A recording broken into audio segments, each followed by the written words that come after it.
trauma, contact with tuberculosis. Dr. Srilakshmi, sorry to Yes, interrupt. Can you make it full screen? Is it not full screen, sir? I don't see it as No, full. you have to Contact with tuberculosis.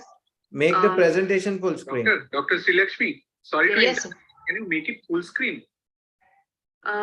Is it not full screen, sir? Just a second, sir.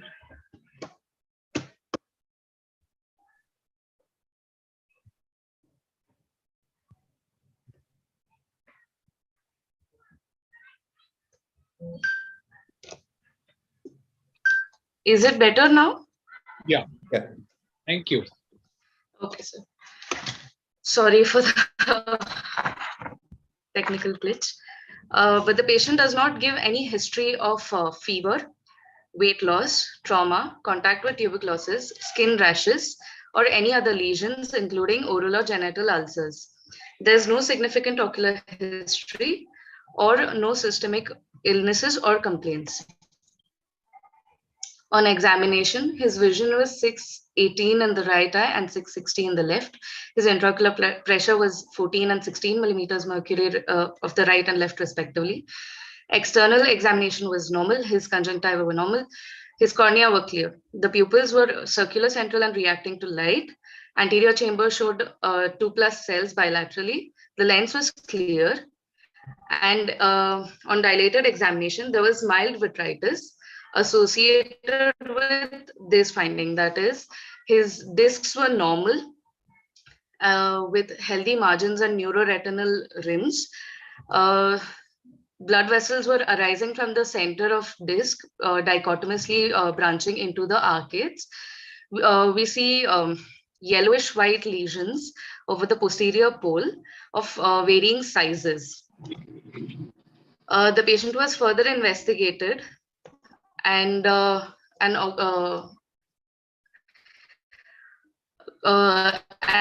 OCT was done, in which we see most significantly disruption of the photoreceptor layer along with increased reflectivity in the outer retinal layers. His systemic investigations were done as well, in which routine examination here, his chest X-ray was normal as well. The diagnosis is that of bilateral choroiditis. Thank you.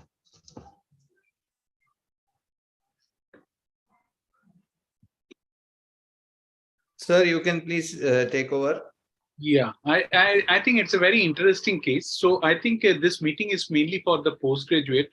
So I'll ask any of you, can you tell me the differential diagnosis for multifocal white or yellow lesions in the fundus? Let's leave that retinitis or choroiditis away, and let us go into the multifocal. You are examining a fundus and you are seeing multifocal, multiple white or yellow lesions scattered over the fundus. So what can be the differential diagnosis? Any one of you? So we can start with the causes being either infectious or non-infectious causes. Very nice. Infectious causes can include most commonly tuberculosis in India. It can also be syphilis, or in cases of fungal infections, it can be something like cryptococcal infections. We can also see sometimes we can also see toxoplasmosis, but then those lesions appear different. Non-infectious causes are multiple, which includes sarcoidosis, white dot syndromes, and there are certain masquerades also, which includes neoplastic lesions such as lymphomas. Very nice. I think you have pointed out. So if you go by that, I'll just go with the typical clinical phenotype and the etiology also. So number one, you can think of multifocal serpiginoid choroiditis, where you see multifocal choroiditis scattered around the fundus, and the most common cause is tuberculosis. But there are few reports where it has been seen in like viral causes, but very rare. So as a postgraduate, you should remember the number one, multifocal serpeginoid choroiditis, and the cause is tuberculosis. The number two is multifocal choroidal granuloma, or it can present with choroiditis also. That is sarcoidosis, as you already mentioned. Third important cause is syphilis. Syphilis, it can present mainly with the choroiditis, and in syphilis there will be a vitritis. It's very common. Vitritis can be seen in multifocal serpeginoid choroiditis also, and sarcoidosis also. Now, when syphilis it is involved, it is mainly seen in the posterior pole and it crosses up to the mid periphery.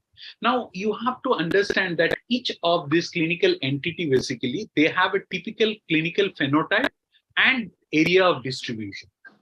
So we have already mentioned about three. The fourth cause is multifocal viral retinitis or fungal, as already you have mentioned.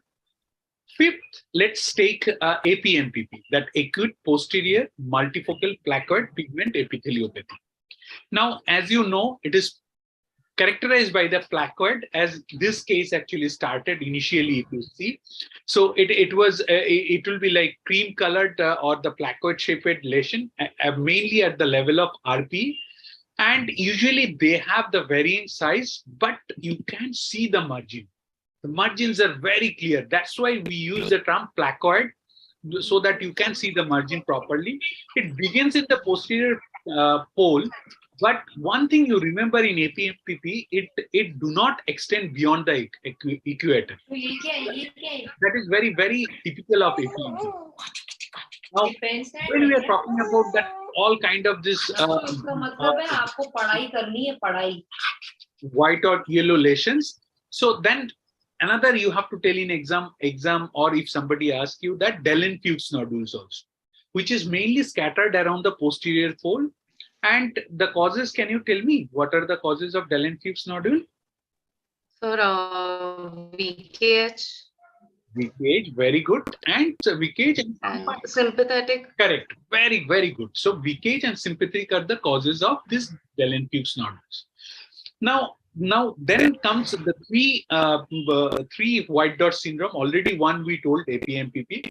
The other three are multifocal choroiditis and panuveitis, punctate inner choroidopathy, and diffuse subretinal fibrosis. So why I am mentioning these three?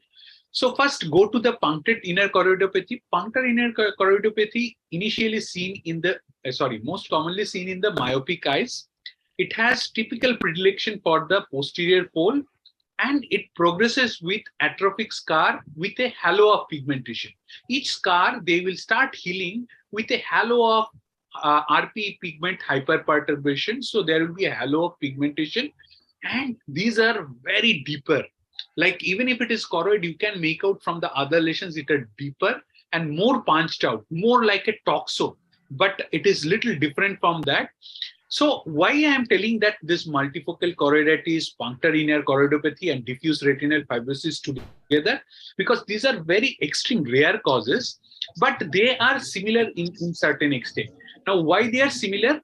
Like they usually affect the young and the middle-aged female. Always remember that these are more common in female, and typically they present with symptoms of scotoma, or the patient will tell that I can see some flickering lights, or something is flashes of light I can see. So these will be the patient's typical complaint, and characterized by scattered choroidal and retinal RP lesions.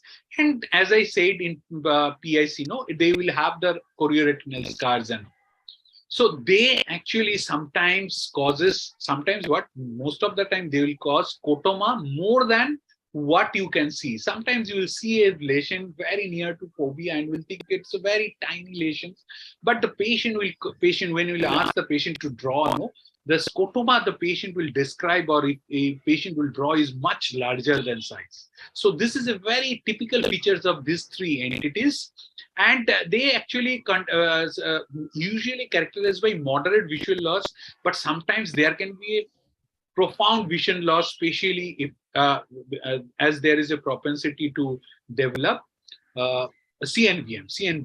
So it's very common in these patients. Then what else? Any other? Can you tell us any other white dot syndrome which will have multiple in number? Another white Sir, dot? multiple evanescent white dot Very good. syndrome. Very good. So these are the again very super faint shaped, and where it is located usually it is seen in the perifocal periphobia or the phobia and extend to the mid periphery. And what is the most important characteristic feature of mutes? In phobia, you will see something. What kind of appearance you will see in mutes? Usually, you will see a granular appearance of the or wreath-like appearance. They tell no. So usually, you will see a irregular ILM reflex when you are doing a biomicroscopy, and if you notice carefully, you will see that there is a granular appearance. So that is common in addition to those faint, subtle lesions around scattered around the posterior tooth. Now, the other three causes, already one you have mentioned, that multifocal toxoplasmosis. Now, multifocal toxoplasmosis in a normal immunocompetent patient is very rare. It is characteristically seen in HIV. So, multiple toxoplasmic lesions, you have to rule out the HIV. Now, another two important, very rare, but still as a postgraduate student or even in your clinic, you should not forget is that one is retinal infiltrate in Behçet disease. Now, in Behçet disease, retinal infiltrate is usually limited to 2 to 3. I have not seen more than 5 till now. So it is not that multiple. It is limited in number, and invariably it is associated with some kind of vasculitis. Now, what are the differential diagnosis of, okay, we'll go later then. So another differential diagnosis, the last in my list will be like intraocular lymphoma. So multifocal intraocular lymphoma is typically characterized by cream-colored RP deposits at the level of RP. So always remember, if you examine a elderly patient, elderly individual who has presented to you with vitritis, and there are multiple scattered sub-RP level lesions scattered around in the fundus, you have to rule out intraocular lymphoma in elderly patients. So this is very important differential diagnosis, and you should remember. Now, if somebody asks you the differential diagnosis of multifocal fundus lesions with vasculitis, then what are your differential diagnosis? Any one of you?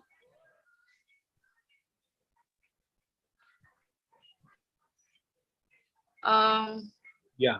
So amongst infectious causes, I can think of cytomegalovirus infections. Very good. Very good. Let's go. So one most common is, as I mentioned, this Behçet disease. Behçet disease may have retinal infiltrate, and they can involve the retinal vessels also. Second most common is your sarcoidosis.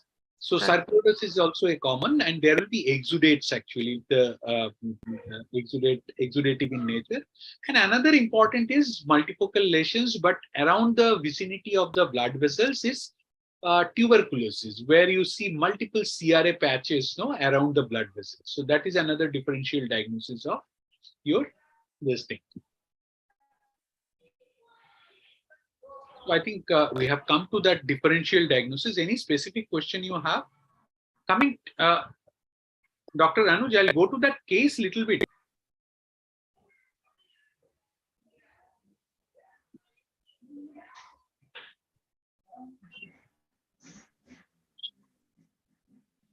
So do you want me to go back to a specific slide? No, back. I was just telling about that. I just want to discuss about this case also, particularly. So this what we are seeing actually, basically all investigations are normal.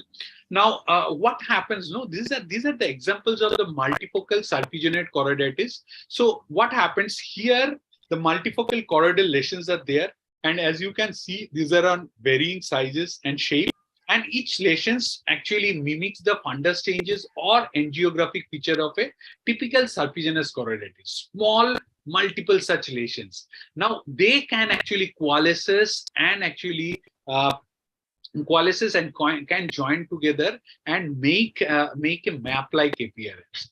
Now, this terminology, this terminology has several confusion. If you go by that APMPP was actually first described by Donald Guss in 3 female patients. So many scholars now believe that the Guss actually did not have a sufficient follow-up in his patient when he reported these cases.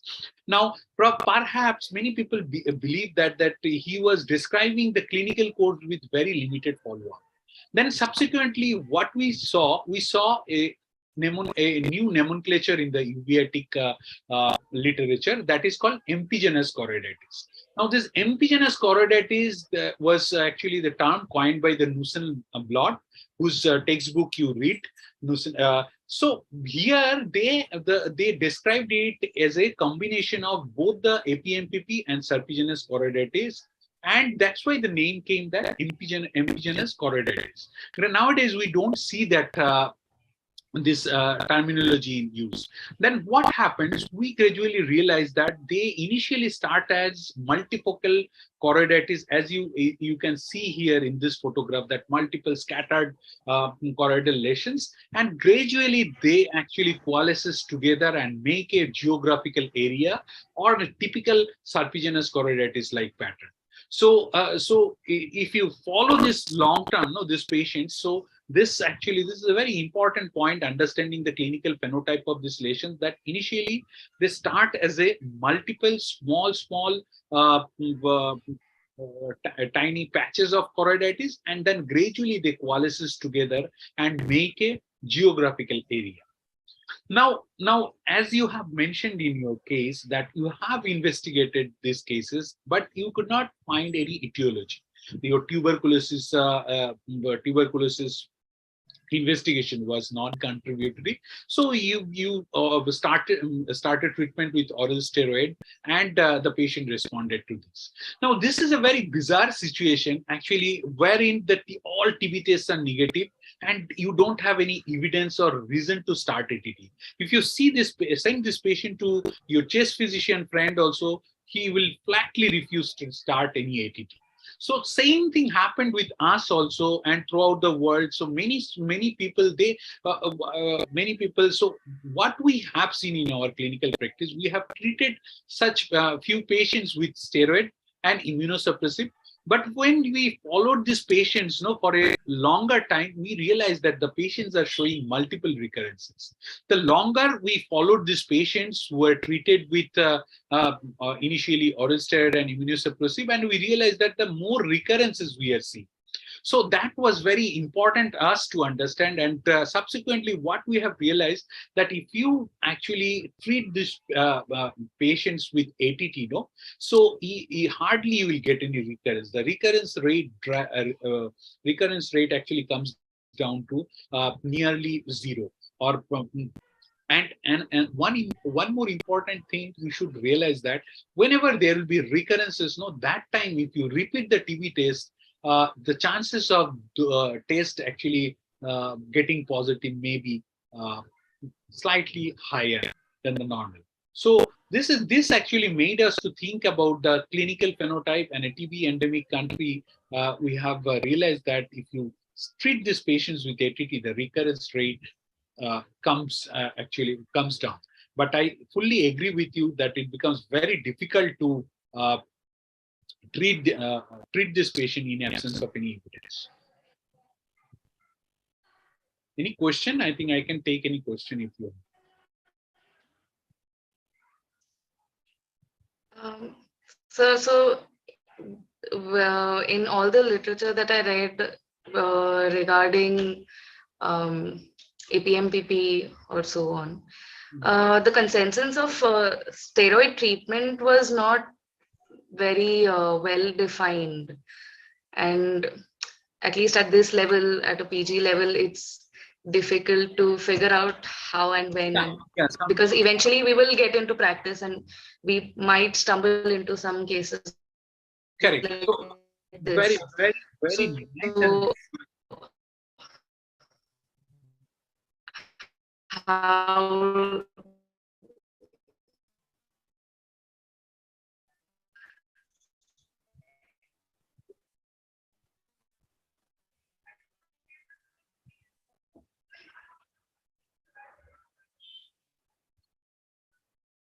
sorry?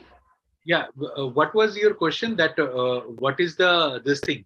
The treatment? No, I think if you go by the literature, it's the mutes where the use of the steroid is not recommended. APMPP, the broad three recommendation, if you see in management, is one is observation. But in such scenario where Yes. even if you suspect it as a APMPP and the lesion is very close to fovea, I won't see any justification or any literature which will tell you that not to use the systemic steroid. So these are the conditions you have to treat them with steroid because it is very Right. closer to fovea. Right. Second thing, So sorry. yes, go. Sorry to have interrupted. So when I read, it said when the if the disease is vision threatening or if there are multiple recurrences, then you start with steroids. So when do we consider starting steroids, and what steroids would be the Exactly. initial steroids that to begin with? Yeah. See, the problem with the literature, no, you'll see that many. If you have to see that at what time the literature was published. For example, if you go by the literature 30 years or 20, even 20 years back, no, you will see there are literature on the intermediate uveitis which says that if the vision is 6/9 or less than that, then only you should treat those patients. Otherwise, you can actually manage them conservatively or just observe them. So now the consensus has changed. Even if you go to older literature, there are some claims that toxoplasmosis you should treat when it is vision threatening. Otherwise, anywhere in the fundus, it is self-resolving. So you should not not to treat these patients. So similarly, so you have to see that in what period of time that literature was published. So in APMPP, if you go to any literature, it will clearly that if there is a vision threatening or macular involvement, then you have to treat them with oral steroid. So this is part one of your question, that you have to treat these patients with steroid. Number two, you asked me that what kind of steroid. Now it depends on the at what level of the lesion. If it is a vision threatening, and if you feel that the patient's vision is has dropped significantly because of the macular involvement, then and it is non-infectious, because you could easily rule out that it is not is syphilitic chorioretinitis or any other infections, then you can go ahead with the pulse corticosteroid, because that will act much more faster, because the onset of, as a postgraduate you should know that the onset of action with the IV methylprednisolone is much faster. It takes around 6 to 12 hours of time to reach the eye, whereas in oral steroid it may take actually 24 to 36 hours to start acting. So depending on the patient's visual acuity, the level of involvement and the etiology, you have to decide your steroid treatment in this patient. And one more thing, if you go by the APMP literature, they have also suggested that you have to rule out, better to do a CNS imaging or send the patient to a neurologist, because that CNS vasculitis is one of the most common causes. Yes, sir. Sir, in this case, if we see the OCT, what about DD of outer retinitis, sir? Exactly, that's what I was showing you also. This Yes, I was not very keen to level it as a only choroiditis. I feel there is a retina component here. So right. what it is like, I think your syphilis workup was normal, na? Yes, the TPHA was negative, Mhm. and even VDRL was negative. VDRL negative. And most importantly, if you see the patient responded dramatically to steroid. Yes, sir. That, Now there is one, sir, breaking news. The Mhm. patient has come today only. Mhm. He has come with recurrence. Ah. What about that's what I was discussing about that APMPP and then related to that. I The, think, the, Sri Lakshmi, you can just unshare your screen. I'll just share the image.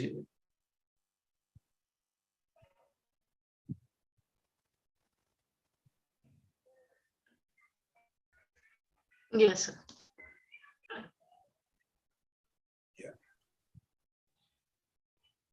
So this is the picture today. You can see it, sir. yes, yes. Yeah. So this is the left eye, and in fact, in the right eye, the recurrence is even much more dramatic. It is making me think whether it is I am missing a retinitis here. Correct. If you remember, first I WhatsApp you, no? Yes, sir. Yes, sir. It looked actually this thing. I'll suggest, can you do a AC tap and send this thing for all the infectious etiology? Sure, sure, sir. Is, Sure. right now, I have started on antiviral. I'm not sure now what to think about it because it is not looking like serpiginous, No, and no, it is now it is totally different. It's more like what was the HIV? HIV was HIV was negative. I've asked to do CD4 counts as well. mhm. So I am thinking whether it is a PORN because there is bit of vasculitis as well, but no So that, arthritis as such. yeah, And at the initial slide, actually, she presented the first slide. If you see, right. show me. I don't know whether she has included or not. Whatever photographs you have sent to me in the WhatsApp, no. If you see, Yes. there are certain areas there was some vasculitis component. Yes, yes, there is vasculitis, sir. Initial There is. presentation also. That's why I was not happy when you were telling no white dot. So I Right. suggested that it can be infectious because that was very unusual. That and steroid has actually worsened the condition, I guess. Right. But such like response because the patient has been on steroids for 3 months Mhm. and he's come now like with So the problem is that any infectious organism also can actually respond to initially to steroid treatment and then again can come back. So I think it right. will be very interesting to evaluate this patient. Can you do one OCT also? Because that will give us some idea about that. OCT again it is I don't have the images right now, but it is again showing the outer retinal involvement. Exactly. So I was like, can it be atypical toxo or like, but it is bilateral with like and totally Two, systemic three conditions. things, two, three things quickly. I think we have to look at this. One is the patient initially presented with AC inflammation. Right, right, right. But both there was AC inflammation. Second, if you see, I don't know whether you have started steroid or not, but the vitritis was not very great. Yes, And even now it is very minimal, sir. yeah, very minimal. So but you have to check the CD4 count as you have rightly sent this, and HIV you have done already, no? Yes, sir. HIV you have already done, and I think you I'll suggest you just repeat the syphilis serology one more time. Okay, okay. This serology one more time and just do a AC tap and send the sample for your all these infectious genome, including all the viral herpes viruses. Do send for Mycobacterium TB also, Mycobacterium tuberculosis also. And Okay. if there is any level of immunocompromise, then you can send for toxo also. Okay. Now, so clearly, it looks like a infectious one. Right, right, right, sir.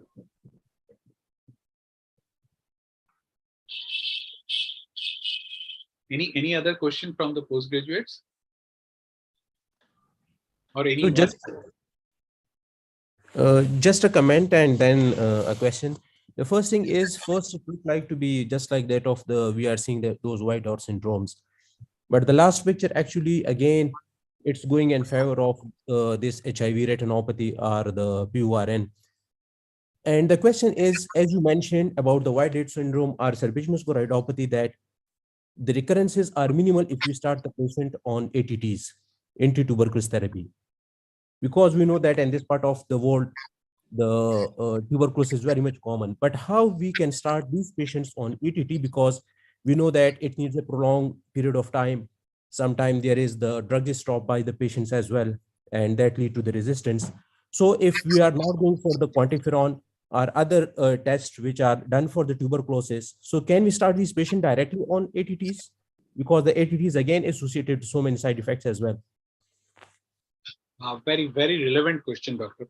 So two, three things quickly. So in my practice, what I do Montu test, and I have stopped doing chest X-ray. I have started more relying on the HRCT because that gives more can delineate the lymphadenopathy much more than the chest X-ray, and it is much more sensitive. So in fact, I have stopped doing chest X-ray only. I just rely on these two tests and also quantiferon. Second thing, as you said that the ATT has multiple side effects and sometimes patient stop this treatment. I agree with you. It is a challenge actually for us to, you have to convince the patient, you have to talk to the patients, and then only you have to convince the patient that this is good for your eye and you have to take this. Number three, as an ophthalmologist, it is very, very challenging for us to convince our pulmonologist friend that this patient is having TB and we need to start this treatment. But luckily, if you see now, we have evidence in the form of COT study and other studies. So it is always important to go sit with your pulmonologist friend, share this data with them, tell them that this is a classical phenotype has emerged out, that these are the features. If you see that multiple serpiginous, multiple choroidopathy, and if it is serpiginous like choroiditis, then we are suspecting TB and we have to see that. But sometimes what happens that you have to take the call only based on the clinical phenotype. So that's what we are doing. So what we do, if you feel that it is clinically looks like ocular TB, then we go for it. We don't wait for anything to come in between. Similarly, in our clinical practice, we don't value the Montu test alone. For example, if I'm seeing, sometimes I see that there is a non-granulomatous uveitis and somebody has done Montu test and Montu test is highly positive, then I don't value it because the clinical phenotype is not typical of TB. So you have to understand that what is the clinical phenotype of TB if it is a granulomatous uveitis, and there are features like serpiginous choroiditis or other clinical feature which is suggestive of TB. Then only we start this patient or recommend this patient for ATT.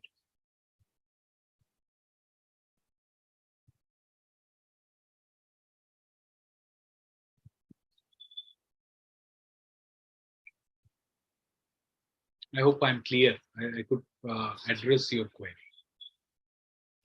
Exactly. Thank you very much.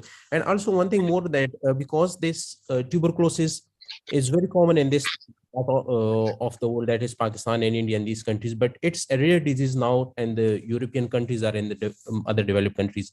So usually they're not too much emphasizing on the tuberculosis and books and everything. And usually, but in comparison to that, we are getting patients more associated with uveitis. Even a couple of weeks back, I got a patient with recurrent anterior uveitis, and then his quantiferon was very much high, the figure of quantiferon. So after starting that patient on ATT, I think it was a month back, and the patient responded to that treatment. So it's very much common, and we must consider it, as you mentioned very rightly, that tuberculosis can be a cause of uveitis, and mostly we are going for the other thing, but actually it's tuberculosis. Thank you very much.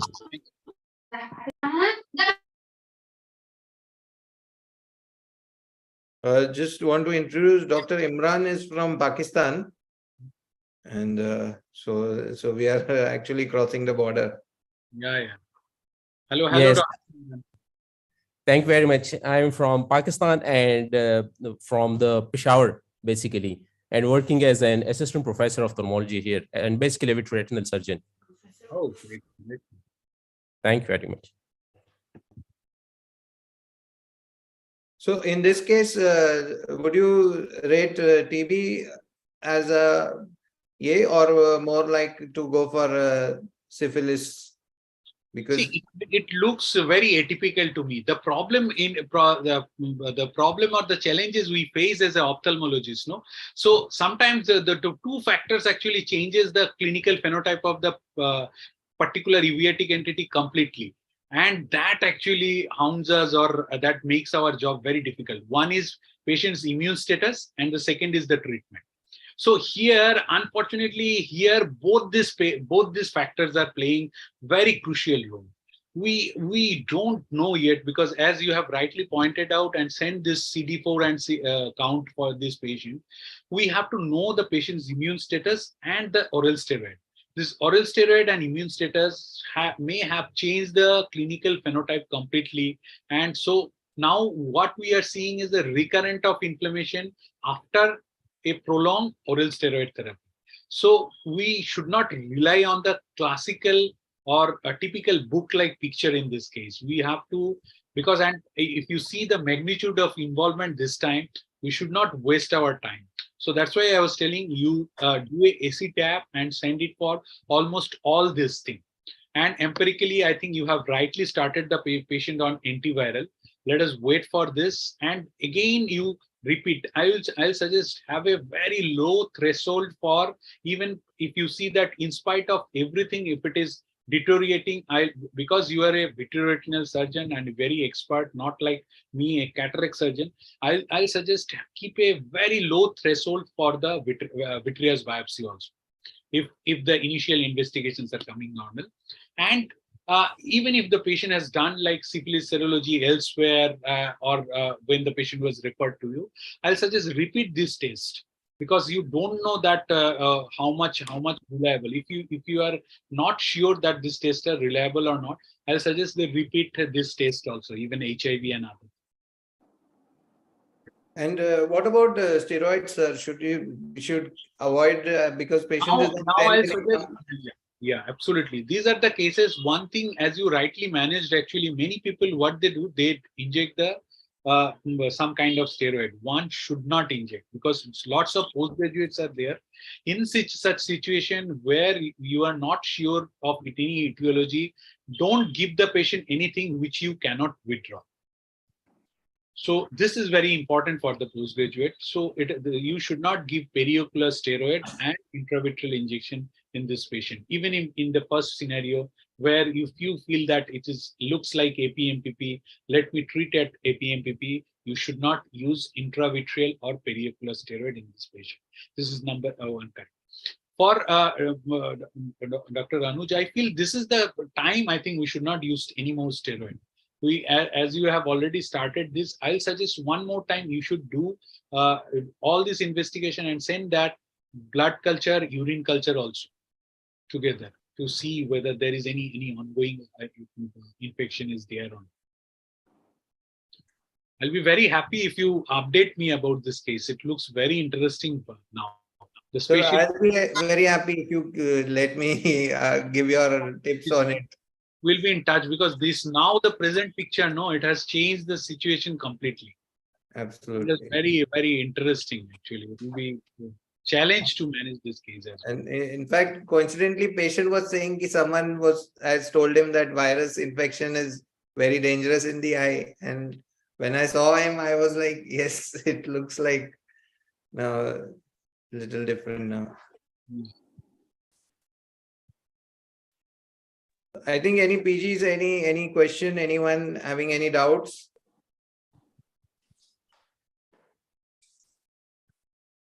I think no one has doubt. So just try to remember the differentials. As a postgraduate, I feel more than diagnosis, you need to know the differential diagnosis, that what are the causes of such thing. So if you know that, I think definitely you'll be able to clinch the diagnosis. Okay.